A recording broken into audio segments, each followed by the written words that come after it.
And welcome to the class. Thank you very much for joining us. First off, I'd just like to tell you that now you've pressed play, you shouldn't have to rewind the class or fast forward. All the breaks and the bits for you to try stuff are built into the class. So it may be that you're kind of quite fast at doing things, so if you are, feel free to have a little chat. So there is a comments box just underneath here. That's not always the easiest way to comment, and people are finding that actually the messenger box that we set up before the class is a bit easier. The other good thing about the messenger box is that you can also share your photos of what you're up to. So that's nice because it gives people a sense of, again, being together, and people can see what their classmates are doing and how they're getting on. And also the tutor can have a look as well. So the tutor is here, so do use them and ask them sort of any questions that you might have. So there's a bit in the film that you're not clear of or you're struggling with, do sort of put those questions to them, and they're there to do that. So it's an added bonus on, just an online tutorial. If you're a little bit slower and you like to take your time over things, then at the end of each doing session, which is marked by a clock, you will find that there's a buzzer that goes off. So please do come back and join us, because again, it's kind of trying to keep everyone together in the same class doing the same thing at the same time, roughly. Yeah, and if you then want to recap, or there's a bit that you've missed, the videos are going to stay online for the near to foreseeable future, so you can always go back and have a little look at those again, and also share them on with anyone that you think might enjoy it too. I think that's probably about it from me, so I will hand over to myself, which is a bit odd, or maybe to one of our guest tutors. All right, enjoy. Congratulations, you've made it through to lesson 3, so you should have some kind of chufty badge. So today I'm going to show everyone everything that we need to make one of these NHS hearts. So they're given out to people who are in hospital, who are away from their relatives, and also then they give one to the relatives as well. So it's just a little bit of comfort in trying times. So I thought it would be nice to make one of these because they've got a little bit of meaning, and also they're kind of fairly easy and quick to do. So you'll find other patterns for these on the internet, but they're probably a little bit more complicated. So I simplified this one down. So you might not get quite as satisfactory a heart shape as you do with the other patterns, but it's just a good kind of start to get us started. So what we're going to do is we're going to learn how to increase stitches along here. We're going to learn how to decrease stitches. We're going to learn how to do this little bit in the middle, and then we're going to learn sort of a bit of the basics of kind of following a pattern, which is not as daunting as you might think it is. And then we're going to learn how to stitch it all together and how to stuff it, and then we can have a little bit of a chat about what we want to do with them once we have made one or more, if you get carried away and want to make lots of them. That is it for my introduction today, so we'll just crack on. So we've got our pattern, and it's well advised, but I don't always do that because I don't always follow my own advice, to read through the pattern just before you start, so that you don't come upon any sort of surprises as you're going through. So yeah, as I say, I tend to ignore that, and then I come upon surprises and things that I didn't expect to happen. So have a little read through. When you first read through it, probably won't make an awful lot of sense, because it's only kind of in the doing that you kind of understand what you need to do. So I've tried to make the pattern as simple as possible. Today I'm using 4mm needles. So just a quick sort of talk about needles. So I use bamboo needles.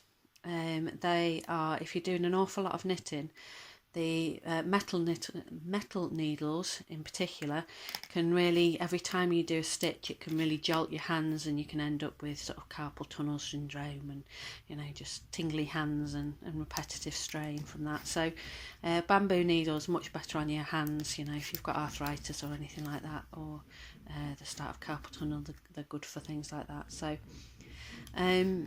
We're using the 4mm ones. I know that initially I told you to get bigger needles and chunkier wool so that it would grow a lot quicker.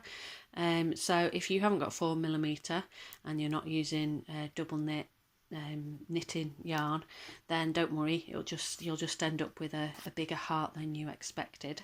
But it's there's no prerequisite on what size it needs to be for these hearts, so really don't worry about that. In terms of kind of yarn, so this is double knit, and you get different sort of weights of yarn. So double knit is fairly standard. A lot of patterns use that. You might find chunky or super chunky, or 4-ply, which is very kind of thin and for more baby clothes and things like that. So we're going to use double knit, or I'm going to use double knit today, and I'm just using this orange because that's what I happen to have. So the first thing that we need to do, and I'm going to set you off doing, is you need to cast on just 4 stitches. I've got more than 4 there, so I've obviously increased a little bit. So just cast on 4 stitches, and then knit 1 row and purl 1 row. So I won't demonstrate that again because you already know how to do that. I will set you off, probably just about 5 minutes should do that, because you should know how to do it now, and 4 stitches isn't that much to stitch. So off you go.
Tonight in this old familiar room, street lights hide the night, starlight fills this room. These days are hard in times of trouble.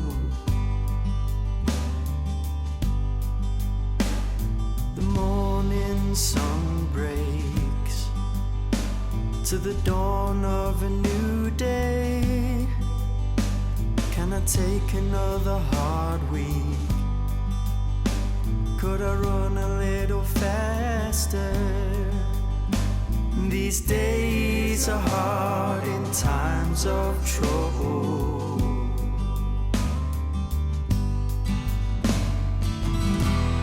Sat watching satellites fall at your feet.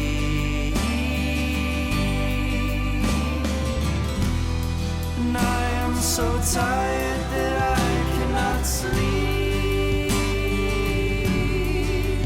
Would you stay with me? Will you be my star across the river?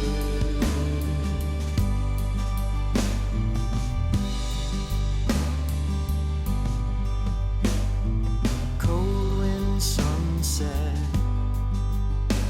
at the end of a long day.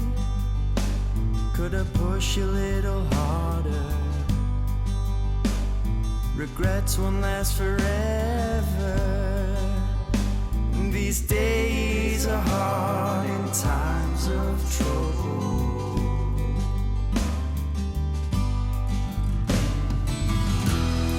Stop watching satellites fall at your feet.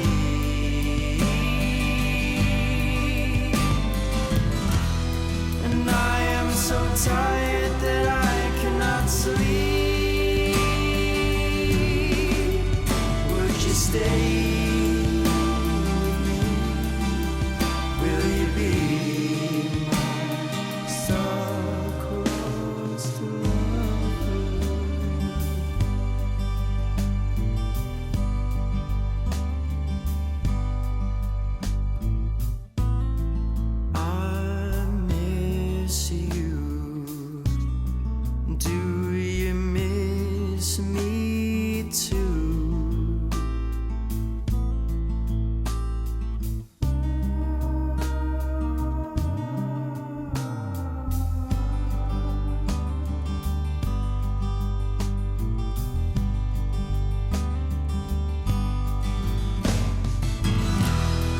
Sat watching satellites fall at your feet.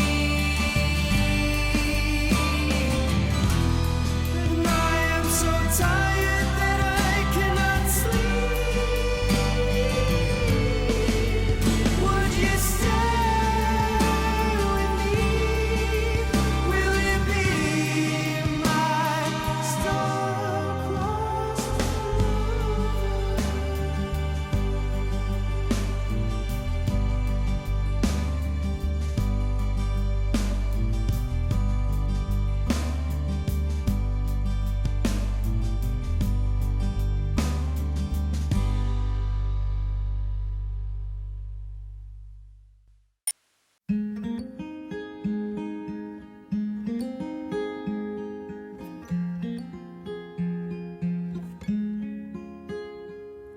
Once we get to walk upon this earth, twice we get to make a mistake and learn. 3 times is enough to realize you're stronger than all of your doubts. And for me, live your days like every second counts.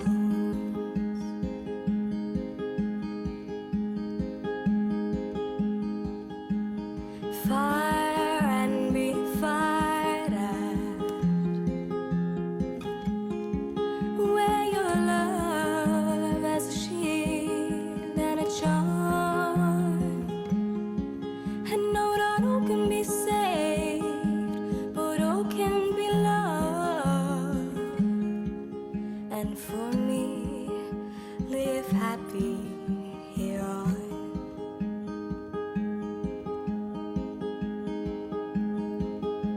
'Cause when I'm 99 and I'm looking back on my life, I wanna know I made it all that I could have. No, I made some bad decisions, but they made me wiser. And I smile and roll my eyes, think back to all the beautiful times I had, and know I made every second count.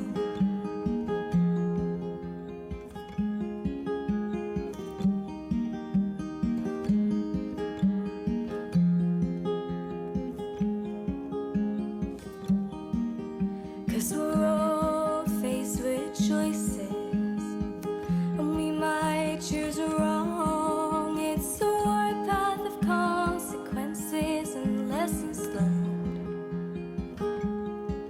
But if you hide away at risk of failing, then there'll be no sunshine to light the road.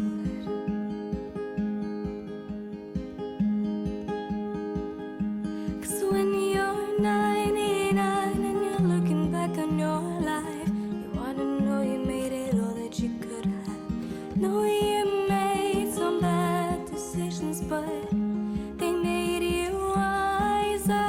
And you smile and roll your eyes, think back to all the beautiful times you've had, and know you made every second count.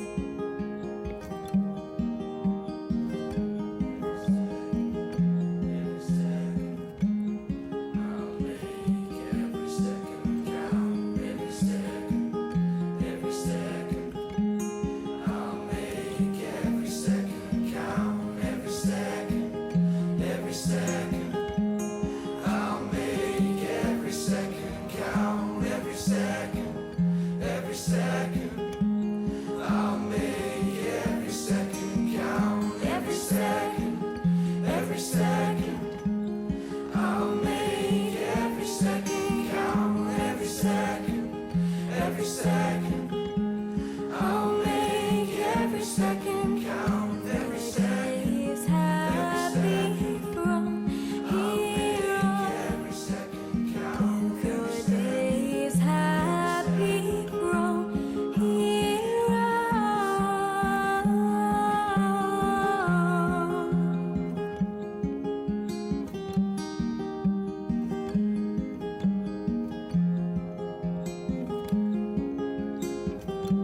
'Cause when we're 99 and we're looking back on our lives, we wanna know we made it all that we could have. No, we made some bad decisions, but they made us wiser, and we'll smile and roll our eyes and think back to all the beautiful times we've had.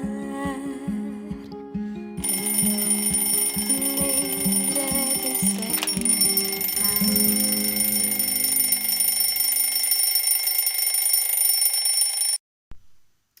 Okay, so here we are, we've cast on, we've knitted one row, which is number 1 on the pattern. Number 2 on the pattern is knit one row. Number 3 is purl one row, and then we're up to number 4 and our first abbreviation, which says KBF into stitch 1. So what that actually means is knit back and front. Now it's so that you can increase your rows so that you end up with this kind of going from 4 stitches to 24 stitches along here. There's lots of different ways of increasing. I've just kind of chosen the simplest way, and we're increasing at both sides on the end of the rows. So sometimes a pattern might ask you to increase sort of part way through the row, but you end up with a little sort of pattern in the middle, and that sometimes makes it a bit difficult when you're starting. If you then increase in the wrong bit, you'll end up with a zigzaggedy sort of irregular pattern. So we're increasing at the starts and the ends of each row, so that then when we sew them together, it's all kind of hidden in there, so it's a bit easier to hide our mistakes, and also just a bit easier in general to remember where we're increasing and decreasing. So we're going to be doing the increasing, and that's what this allows us to do. So for any purists out there, this should be knit into the back and the front of the stitch. We're going to be doing 2 stitches into the back of the stitch. It will all become clear in a moment. So it just saves you having to move your yarn around. So what we're going to do, so on this row, number 4, we're going to, I'll come up a bit closer, so make sure we're not knitting with the tail. So you might want to cut that a bit shorter, so my tail's a bit long, so temptation to knit with it. You don't want to cut it too short. If you cut it too short, then all your knitting will unravel, because we need to sew that bit in at the end. So we're going to do a normal stitch, so round and back out. And then normally you'd throw that stitch there off, but instead we're going to go back in to the back of the stitch, and we're going to knit another one. So instead of having 1 stitch on here, you can see we've actually got 2. So we're then going to knit those 2 stitches in the middle, and then when we get to the other side of our knitting, we're going to knit into the front like that. And instead of throwing that off, we're going to go back into there. So some of you might have been doing this automatically, and that's why you've ended up with too many stitches. Instead of throwing your stitch off, you're knitting again into it. So you can see now we had 4 stitches, now we've got 6. So 1, 2, 3, 4, 5, 6. Now you normally increase on a knit row. You don't normally increase on a purl row. So remember, we're doing stocking stitch, which is the flat one. So we could just as much be doing garter stitch, which would be knit every row, but we're going to do knit and purl so we can use your skills and do stocking stitch.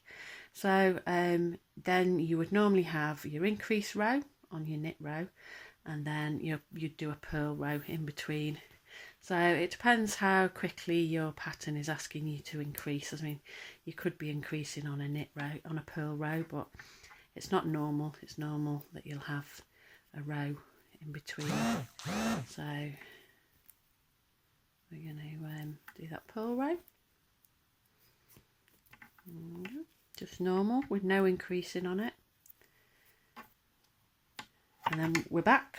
If we don't drop it, we're back to a knit row. So, and you can see on the pattern it says we've got the row we've just done, we've got the purl row, and then number 6 says repeat rows 4 and 5 until you have 24 stitches. So quite often with a pattern, instead of it sort of taking up loads of paper and writing out every single line of your knitting. It will have repeat certain rows. So if you find that difficult, what you can do is you can write each of the rows out yourself, and exactly what needs to happen. But we know that we're repeating number 4 and number 5 until we have 24 stitches. So I find it useful with patterns to know how many stitches you're going to be left with at the end. So it saves you having to count rows, because you just have to count the stitches and know that you've got 24, and you will have an even amount of stitches because you're increasing at both ends. So if you've got an uneven amount, you know that maybe you've not increased at one of the ends.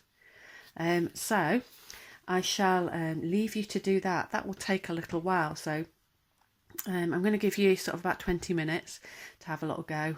Try and get to 24. You might not get to 24 because that's kind of by far the bulkiest, biggest bit of the knitting. I'm here. If it's a live class, give us a shout and I will answer all your questions. All right, happy knitting.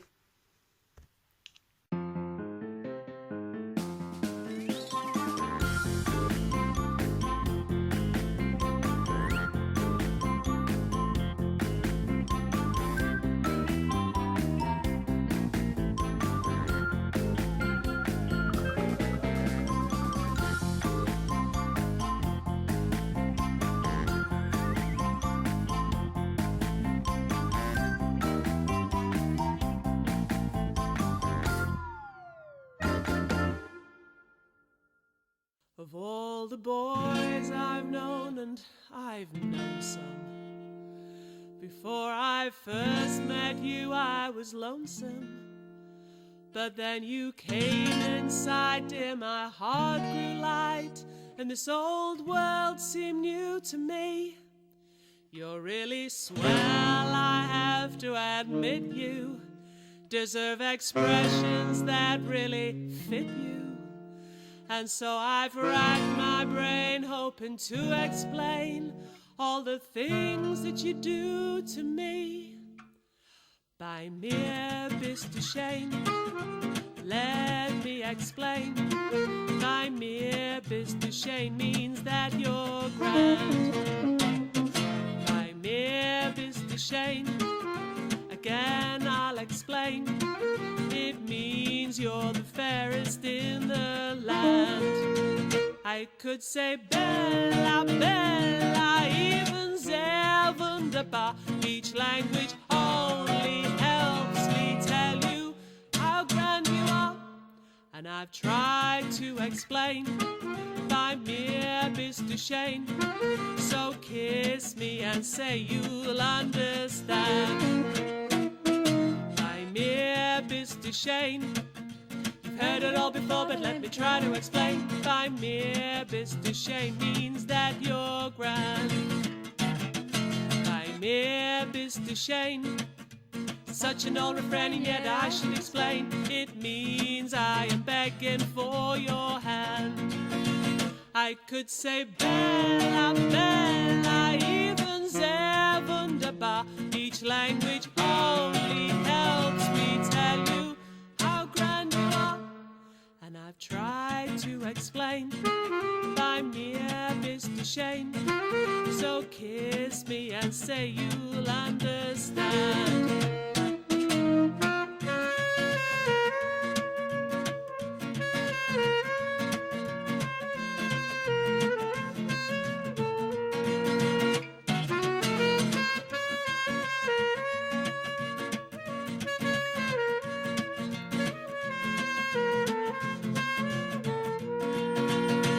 I could say Bella, Bella, even sehr wunderbar. Each language only helps me tell you how grand you are. And I've tried to explain by mere Bistashane. So kiss me and say you'll understand. Just kiss me and say you'll understand.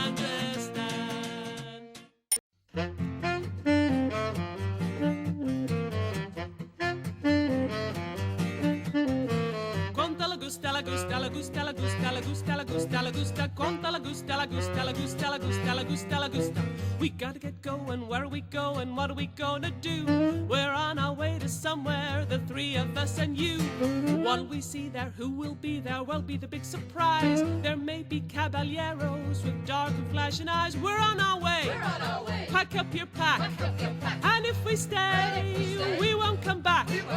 How can we go? We don't have a dime, but we're going and we're gonna have a happy time.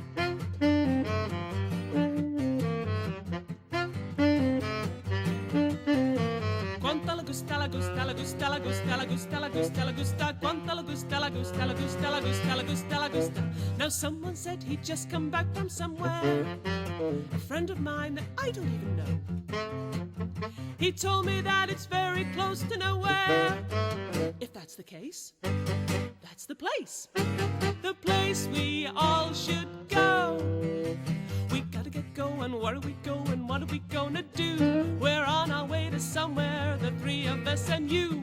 What'll we see there, who will be there, what'll be the big surprise? There may be caballeros with dark and flashing eyes. I'll take a train. You take a train. You take a boat. I'll take a boat. You take a plane. I'll take a plane. You ride a goat. You ride the goat. Oh, we don't care. We'll either walk or climb, but we'll get there and we're gonna have a happy time.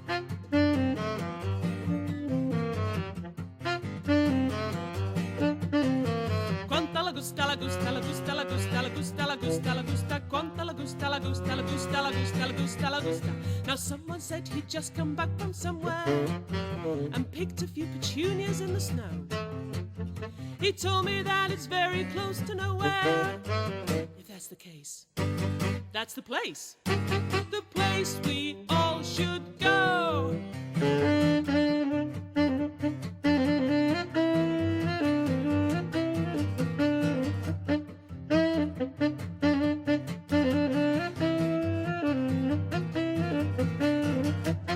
We gotta get going, where are we going, what are we gonna see? We're off to see somebody who's on his way to me. Gonna go your way, I'll go my way, wanna make a little bet? We'll all meet in the country they haven't found us yet. We're on our way, pack up your pack, and if we stay, we won't come back. How can we go? We don't have a dime, but we're going and we're gonna have a happy, happy, happy, happy, happy. Quanta la gusta, la gusta, la gusta, gonna have a happy time.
Okay, so that's a bit of a slug, but hopefully you've got some of your brew of choice or drink of choice just to drink alongside.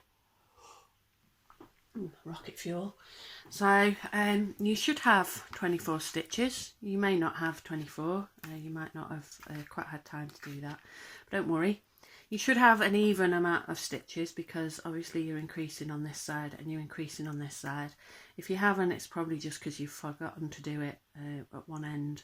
So if you're not up to 24 at the moment, if you're capable of kind of listening and also knitting at the same time yet, then you can just do another row and make sure that you increase sort of a couple on the end, on one end. Just to get up to 24, or roughly 24. If you're not at 24, you'll just end up with a slightly different shaped heart, but now you've got the pattern, you can always go away and make another one. So you're going to make 2 of these, so it's important that if you make any mistakes, you try and remember what the mistake was so that the next one is the same. So it doesn't really matter about mistakes as long as they're kind of matching mistakes. So what we're going to do now is we're going to knit 12 stitches. So we've got 24 on here. So we're basically knitting to the middle, and then we're going to turn the work around and we're just going to use these 12 stitches. The other 12 stitches in patterns, it will often tell you to take those off and put them on a stitch holder. I can't see the point of that really, especially with something this small. You might as well just leave them on your needles and remember not to knit them. So it'll become quite clear when you're knitting because you'll end up with a little hole where you've turned round, so it become clear even if you forget you're only doing those 12, become clearer that you're only doing those. So we're just going to do a normal row, so of 12, and we're going to do 12. So 1, 2, 3, 4, 5, 6, 7, 8, 9, 10, 11, 12. So, and then you're going to turn your yarn round. So you're going to put this lot of stitches into your normal hands that you start knitting from. So you're going to swap them round, get rid of that yarn out of the way. So apologies for my strange sort of cack-handed knitting today. I'm sort of in a strange position. I have my camera balanced on a chair, balanced on the bed, and I lean over the bed, so I'm sort of combining knitting and yoga today, and I'm hoping that through having to dangle over the bed in this precarious way that my core strength will be increased at the same time as knitting. So we're going to purl across those 12 stitches, remembering we're going to leave these 12 on here. So we're just going to do normal purl, no decreasing or anything on these rows. So purl those. Ooh. I think I'm also kneeling on my yarn, which does not help. So we're going to do those 12, and then after we've got to the end of here, we're going to start decreasing for the little, I don't know whether the bit on the top of a heart has a name. I'm sure it does, most things do. If anyone knows the name for that little, you know, where it splits and there's two bobbly bits on the top of a heart, and it'll probably come up on some quiz sometime.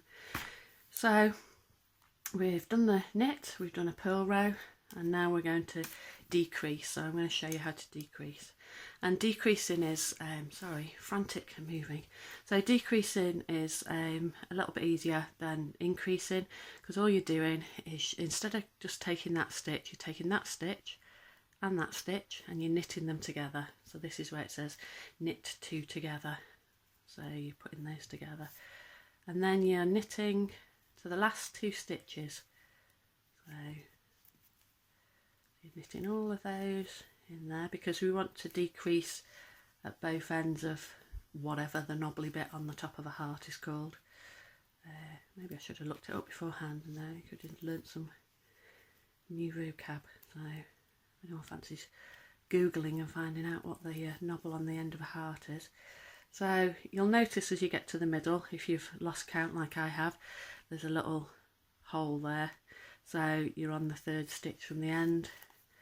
So you need to be on the second. So you've got two stitches, and again, I'll do it a bit closer up. So it's going a bit tight there. You're taking that stitch, and you're knitting those two together. So now you've got, instead of the 12 stitches you started with, you should have 10. So 1, 2, 3, 4, 5, 6, 7, 8, 9, 10. And you're turning round, and the next row is a purl row, and then the next row is that decrease row. So you do that until, I think I've said 8 stitches. So I'll leave you a bit of time to do that. It probably won't take as long, because you're only working on those 12 stitches, and you're only going down from 12 to 8, so you've not got a lot of rows to do. So I'll leave you with that for a minute, and then I shall be back.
So I am indeed back. So we've got 8 stitches. We're going to cast those off, so we know how to cast off. So we just knit a stitch, and then we knit another stitch, and we pull that one over. So just a normal cast off to get rid of those stitches, because we're finished with those now. So we finished the first bobble of the top of the heart. Oh, I wish I knew the word for it. So we finished that one, and we're going to move on to do the next one. So we cast all those 8 off, and then we're going to do as we usually do, which is to get some scissors, chop the yarn. Remember not to chop it off too low down. These will also be handy because these will form sort of bits for you to stitch the heart together, so you can leave them a little bit longer than maybe you would normally. And I've really had the tech gremlins in today. I was just about to cut this and put it through the loop for you, and the film decided to stop filming. However many hours on, we're back. Just run up the stairs trying to look for my scissors. So we're going to chop the end. We don't need this anymore. We have finished with these stitches. We're going to take that loop off, and we're going to put that through the loop, because remember, until we do that, we've just got a collection of knots and everything will just unravel. So you can see we've done this one, and now we just need to do this one. So we need to attach the yarn back onto there, and we just do that by just knotting it on. So leave a bit of a tail on either end, because then we're going to sew that back in. So all these little strands and bits of yarn will be on the inside, so we won't see those. So you may have noticed as well, it started raining, so the light has changed somewhat. So what we're going to do now is we're going to do exactly the same as we did on that side. So we're going to knit a row across there, then we're going to purl a row back just to make it the same size. So on the pattern, this is where are we up to? We're down here. So cast off 8 stitches, reattach, and then knit 12 stitches, purl 12 stitches, put my teeth in, and then we're going to knit 2 together to the last, and then go to the last stitch and knit 2 together as we did before. So we're basically replicating what we've just done, but on this side. And then we're going to get to 8 stitches, and we're going to purl 8 stitches, and then we're going to cast off, and then that will be the end of our heart. So I won't show you all that because you know how to do it. So just to go over again, we're knitting that way, purling that way, doing your decrease row and purl, decrease, purl until you get to 8 stitches, and then you're casting them off, and then we will have a completed heart, and I'll show you just how to stitch them together.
So you've cast off both knobbly bits and you've got one heart. I'm going to show you the next bit, but it's sort of beyond this class because you have to make another one of these. So as if by magic, we'll get rid of the pattern. At the end it says make 2 hearts and sew together, just in one sentence, as if that was easy. So as if by magic, here's one I've made earlier. So yeah, I always wanted to be a Blue Peter presenter. So what we need to do is we need to take our 2 hearts. They'll be a bit curled up because we're using stocking stitch. You can iron them if you want or press them, but I don't tend to. It tends to make them grow a little bit and get a bit thinner, and I don't really like that so much. So what you need to do is just match up. So we've got that bit and that bit. And what we also need to do is check, which I haven't done, that the right sides are together. So as we spoke about before with your knitting, you've got your right side which looks like that, and your wrong side which looks sort of rickety robbly like that. So we want to put the 2 right sides together. So if you hold them in your hand like that and just stick them together like that, that should, don't need to make the noise. I just like to be childish. So as I said before, we've got all these bits that we left on. So you can pin it out if you want to. I don't tend to, because there's lots of sort of good anchor points where you can just check that you're still doing it correctly. And then this is where your big-eyed needle comes in. So it needs to be obviously big enough that it can get your yarn through. So they do sell them in knitting shops. As I say, I can't, I think they're knitting sewing needles. I can never really remember what they're called. So, and then we're just going to do a running stitch. So through, and we're going to do it a little bit in, because then that gathers up this kind of rough edge that you've got here. So as I said before, because we've increased at the edge, we won't actually see these bits because they'll all be inside. So we're going to do a running stitch all the way along there, so it goes in. Ooh, we don't want double because we don't want it that thick really. So there we go, so just a single thing of yarn. So we're going to do that stitch all along here, all around here. So stitch it all together, but remembering to leave a little hole at the end or somewhere so that you can get your stuffing in. So that is the next thing, to sew it all together. And then again, here's one I made earlier. So we've sewn this one together, and we've also, it will be this way round. So we've turned it the right way round, so we've got the nice neat edge. We've got nice neat edges along here. So if you're doing any kind of stitching and sewing and you're sewing things together, you tend to do right sides together and then turn it in the right way round, and then you've got nice neat edges. And we've got a hole there for putting our stuffing in. Now stuffing you could buy, but I tend to get an old pillow that I no longer want. Pillows get flat after a while, don't they, and they're not that great. So and put it on a really hot wash inside with the pillow. This one actually, while it was in the wash, it created a hole, and then we just use the stuffing out of there, so we know it's clean.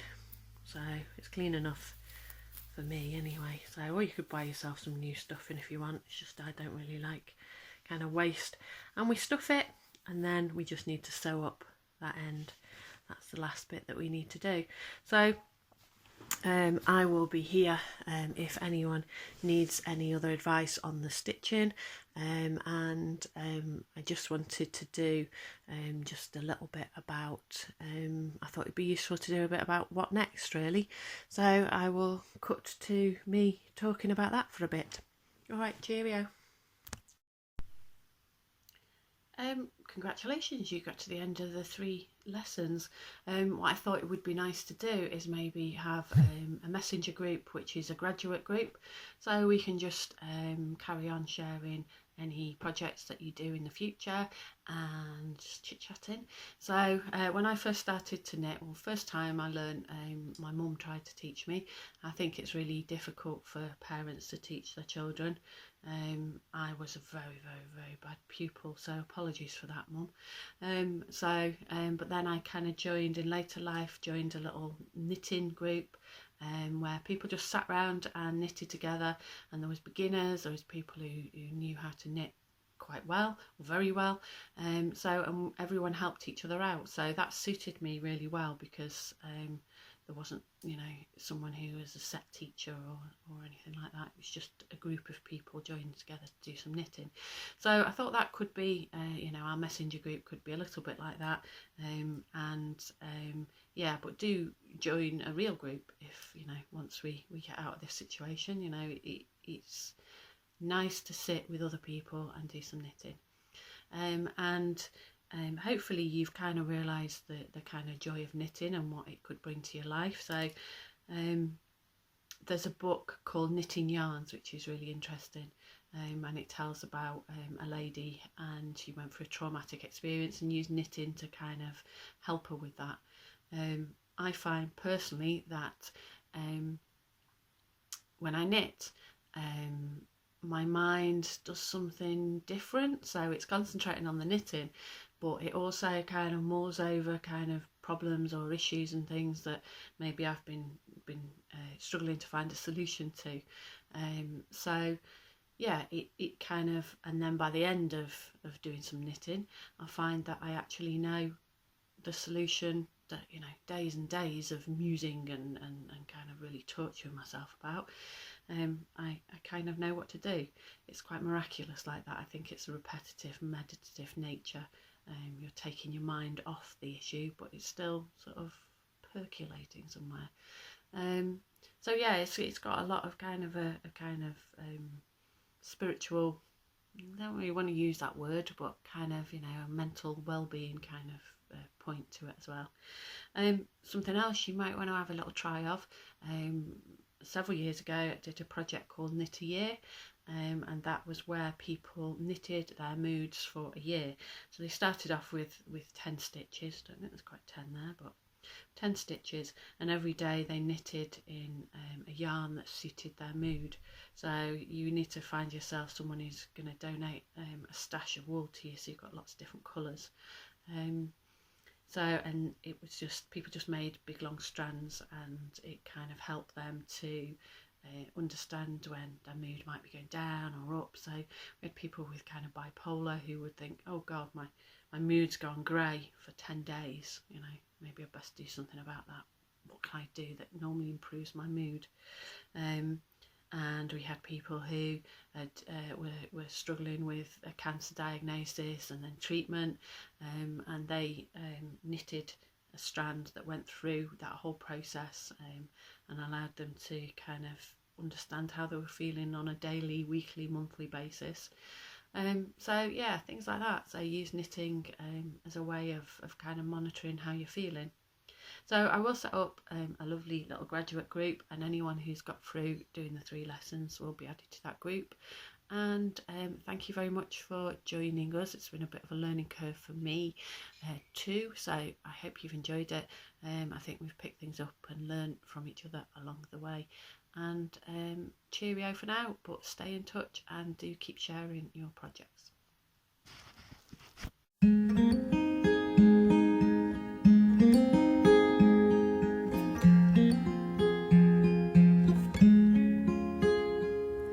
Once we get